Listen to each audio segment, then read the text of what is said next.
الحمدللہ رب العالمین والصلاة والسلام علی سید الانبیاء والمرسلین وعلی آلہ واصحابہ اجمعین اما بعد فاعوذ باللہ من الشیطان الرجیم بسم اللہ الرحمن الرحیم ورحمتی وسعت کل شیء صدق اللہ مولانا العظیم قال اللہ تعالی فی مقام آخر ان اللہ وملائکتہ یصلون علی النبی یا ایہا الذین آمنوا صلوا علیہ وسلموا تسلیما اللہم صلی علی سیدنا و مولانا محمد وعلی آل سیدنا و مولانا محمد وبارک وسلم وصلی علیہ۔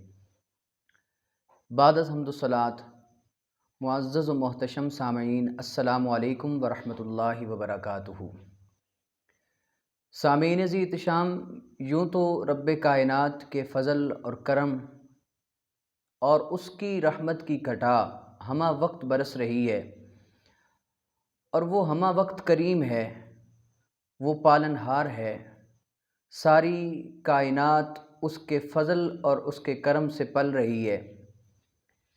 اس نے قرآن مقدس میں خود ارشاد فرما دیا، فرمایا ورحمتی وسعت کل شیء، فرمایا میری جو رحمت ہے وہ ہر شے پر حاوی ہے۔ یہ رب کائنات کا فرمان ہے۔ خالق کائنات نے ارشاد فرمایا کہ جو میری رحمت ہے وہ ہر شے پر غالب ہے۔ تو اس کا مطلب کیا ہوا، اس کا مفہوم کیا ہوا؟ مطلب و مفہوم یہ ہے کہ اگر کائنات کی ساری اشیاء ایک پلڑے میں رکھ دی جائیں اور دوسرے پلڑے میں اس کی رحمت کا ایک قطرہ رکھ دیا جائے تو وہ رحمت کا قطرہ اس ساری کائنات پہ بھاری ہوگا۔ یہ اس کریم کا کرم ہے جو اس نے اپنے حبیب کریم صلی اللہ علیہ وآلہ وسلم کے تصدق سے ہم گنہگاروں پر کیا۔ اسی طریقے سے رب کائنات نے قرآن مقدس میں ایک اور مقام پر ارشاد فرمایا، اذا سألک عبادی انی فانی قریب۔ اپنے محبوب کریم صلی اللہ علیہ وآلہ وسلم کو اللہ کریم نے خطاب فرمایا، اور خطاب فرماتے ہوئے ارشاد فرمایا کہ اے میرے محبوب، جب تم سے میرا بندہ میرے متعلق سوال کرے نا تو اسے بتا دینا فانی قریب، میں اس کے قریب ہوں۔ اجیب دعوت الداعی اذا دعانی، کہ جب بھی دعا کرنے والا مجھ سے دعا کرتا ہے نا، میں رب کائنات اس کی دعا کو قبول کر لیتا ہوں۔ تو یہ میرے الفاظ نہیں ہیں، یہ رب کائنات کا قرآن ہے۔ اس قرآن مقدس میں مالک کائنات اپنے فضل اور اپنے کرم اور اپنی رحمت کو خوبصورت پیرائے میں بیان فرما رہا ہے۔ تو معزز و محتشم سامعین، معلوم ہوا کہ اس کی رحمت ہمہ وقت برس رہی ہے، وہ ہر لمحے رحیم ہے۔ لیکن بعض اوقات ایسے بھی ہوتے ہیں اور بعض لمحات اور بعض گھڑیاں ایسی بھی آ جاتی ہیں کہ جن گھڑیوں اور جن لمحات میں اس کریم کا کرم اپنے جوبن پہ ہوتا ہے، جب وہ لجپال اپنی رحمت کے ساتھ ساری دنیا کو نواز رہا ہوتا ہے، اور کچھ خاص اوقات ایسے بھی آ جاتے ہیں کہ جن میں وہ خصوصیت کے ساتھ اہل دنیا پر کرم فرماتا ہے۔ ان لمحات میں سے اور ان اوقات میں سے ایک وقت شب برات کا ہے۔ یہ 15 شعبان کی رات ہوتی ہے، اسے شب برات کہا جاتا ہے۔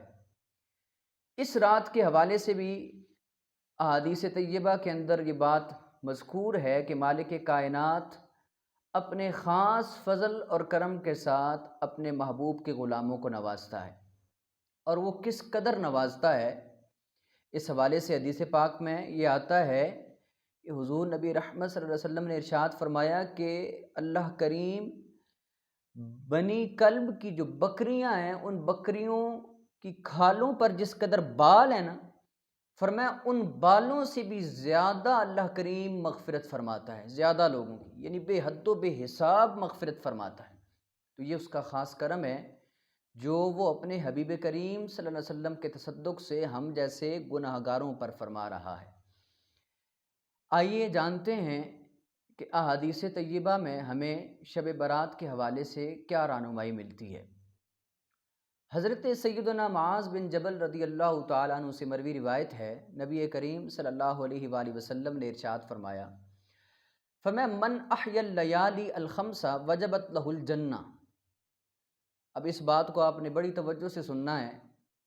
حضور نبی رحمت صلی اللہ علیہ وآلہ وسلم نے ارشاد فرمایا کہ جس نے 5 راتوں کو زندہ کیا، یعنی 5 راتوں کو شب بیداری کی، اللہ کے ذکر میں ان راتوں کو گزارا، فرمایا اس پر جنت واجب ہے، اس کے لیے جنت واجب ہو جاتی ہے۔ اور وہ 5 راتیں کون سی ہیں؟ فرمایا لیلۃ الترویہ و لیلۃ عرفۃ و لیلۃ الفطر و لیلۃ النحر و لیلۃ النصف من شعبان۔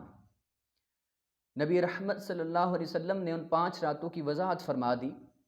فرمایا ان 5 راتوں میں سے ایک رات 8ویں ذوالحجہ کی رات ہے، فرمایا ایک رات یوم عرفہ کی رات ہے، یعنی 9ویں ذوالحجہ کی، اور فرمایا کہ ایک رات عید الفطر کی رات ہے، اور فرمایا ایک رات قربانی کی عید کی رات ہے، اور فرمایا ایک رات وہ ہے کہ جو 15ویں شعبان کی رات ہے، یعنی جسے ہم شب برات کے ساتھ جانتے ہیں، شب برات کے نام کے ساتھ جو معروف و مشہور ہے۔ تو نبی کریم صلی اللہ علیہ وآلہ وسلم کے اس فرمان مقدس سے یہ بات واضح ہو گئی کہ اس رات کو مالک کائنات اتنا کرم فرماتا ہے کہ جو شخص اس رات کو اس کے ذکر میں اور اس کی یاد میں وقت کو گزارتا ہے نا، مالک کائنات اسے جنت عطا فرما دیتا ہے۔ اسی طریقے سے ایک اور خوبصورت فرمان ہے، حضرت ابو امامہ رضی اللہ تعالیٰ عنہ سے مروی ہے، نبی کریم صلی اللہ علیہ وآلہ وسلم نے خود ارشاد فرما دیا، فرمایا 5 لیال لا ترد فیہن الدعاء۔ فرمایا 5 راتیں ایسی ہیں کہ جن میں دعا رد نہیں کی جاتی، وہ دعا قبول کی جاتی ہے ان 5 راتوں میں، جو بھی دعا کی جائے۔ فرمایا وہ 5 راتیں کون سی ہیں؟ تو اس حوالے سے ارشاد فرما دیا، فرمایا اول لیلۃ من رجب۔ فرمایا جو رجب کی پہلی رات ہے نا، اس رات کو بھی مالک کتنا کرم کرتا ہے کہ جو شخص بھی اس سے مانگتا ہے، جو کچھ مانگتا ہے اللہ اسے عطا کر دیتا ہے۔ اور فرمایا کہ دوسری جو ہے وہ نصف شعبان، یعنی 15 شعبان کی جو رات ہے، فرمایا اس رات کو بھی مالک کائنات کوئی دعا بھی رد نہیں فرماتا، اللہ کریم ہر دعا قبول فرماتا ہے۔ اسی طریقے سے جمعے کی رات اور عید الفطر اور عید الاضحیٰ کی راتوں کے حوالے سے بھی اسی حدیث طیبہ میں یہ بات موجود ہے کہ ان راتوں میں جو کچھ بھی اس مالک سے مانگا جائے وہ مالک عطا کرتا ہے۔ اسی طریقے سے نبی کریم صلی اللہ علیہ وآلہ وسلم کا ایک اور خوبصورت فرمان ہے جو سیدنا عثمان بن ابی العاص رضی اللہ تعالیٰ عنہ سے مروی ہے، نبی کریم صلی اللہ علیہ وسلم نے ارشاد فرمایا، فرمایا اذا کان لیلۃ النصف من شعبان۔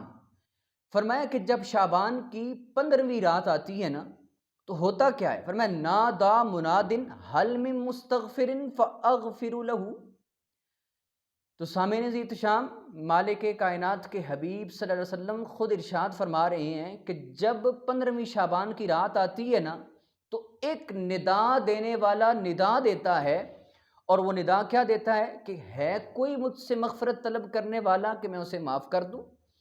اور اسی طریقے سے حدیث کے اگلے الفاظ ہیں حل من سائل فاعطیہ، کہ کیا کوئی ہے مجھ سے سوال کرنے والا، کیا کوئی ہے مجھ سے مانگنے والا کہ میں اسے عطا کر دوں؟ تو سامعین احتشام، اس حدیث طیبہ سے معلوم ہوا کہ جو نصف شعبان کی رات ہے، یعنی شب برات، یہ ایسی برکتوں والی رات ہے کہ اس رات میں مالک کائنات اپنا خاص کرم فرماتا ہے، اپنی خاص رحمت کے ساتھ آسمان دنیا پر اجلال فرماتا ہے، اور اپنے حبیب کے غلاموں کی بے حد و بے حساب مغفرت فرماتا ہے۔ اس لیے تمام احباب سے گزارش ہے کہ اس رات کو جس قدر ممکن ہو سکے اللہ کی یاد میں گزاریں، اللہ کے ذکر میں گزاریں۔ یہ وہ قیمتی لمحات ہوتے ہیں کہ جو ہماری مغفرت کا ذریعہ ہیں، جو ہماری نجات کا ذریعہ ہیں، اور مالک کائنات نے اپنے حبیب کے تصدق سے ہم پر یہ کرم کیا ہے کہ یہ راتیں اس نے ہمیں عطا کی ہیں۔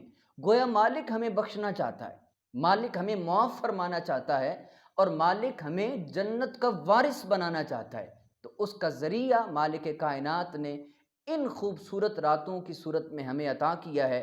تو ضرورت اس امر کی ہے کہ جہاں تک ممکن ہو سکے، جس قدر ممکن ہو سکے اللہ کی یاد میں اس رات کو گزاریے۔ میں دعا کرتا ہوں مالک کائنات اپنے حبیب کریم صلی اللہ علیہ وآلہ وسلم کے تصدق سے ہم سب کو شب برات کی برکات کو سمیٹنے کی توفیق عطا فرمائے، اور اس کے تصدق سے مالک کائنات ہم سب کے صغیرہ و کبیرہ گناہوں کی معافیاں عطا فرمائے۔ وآخر دعوایا ان الحمد للہ رب العالمین۔